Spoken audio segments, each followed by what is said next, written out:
three forces F1 is equal to 10 Newton, F2 is equal to 8 and F3 is 6 Newton are acting on a particle of mass 5 kilogram. The force F2 and F3 are applied perpendicular so that the particle remains at rest. If the force F1 is removed, then the acceleration of the particle is.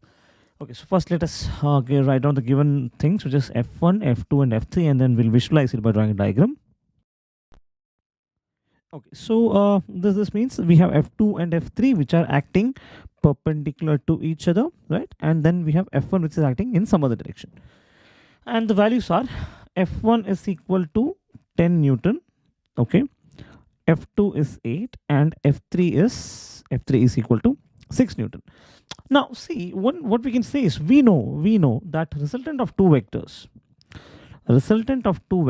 when the angle between them is 90 degree is actually given by r is equal to root of, in this case, F2 square plus F3 square, right? So the resultant vector would actually be root of 8 square plus 6 square, which is root of 64 plus 36, which is equal to 10 Newton, right? So the resultant vector which acts like this, right? So yeah, so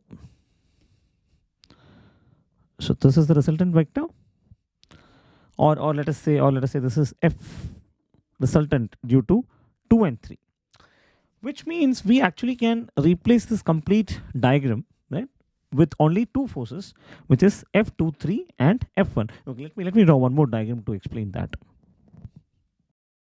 This diagram makes more sense. So now we can say that instead of F2 and F3, we can now replace F2 and F3 by the resultant of this, which I have written here as F23, and this is F23. So now instead of having one F1, F2 and F3, we only have two forces, which is resultant of F2 and F3, which is F23, which is F23 or F net, and we have only F1 and only F1, which means this 5 kilogram body is now experiencing only two forces, which is F net of 23 and F1. Now, according to the question, what happens is F1 is removed from the system. So in this case, what is removed? Vector F1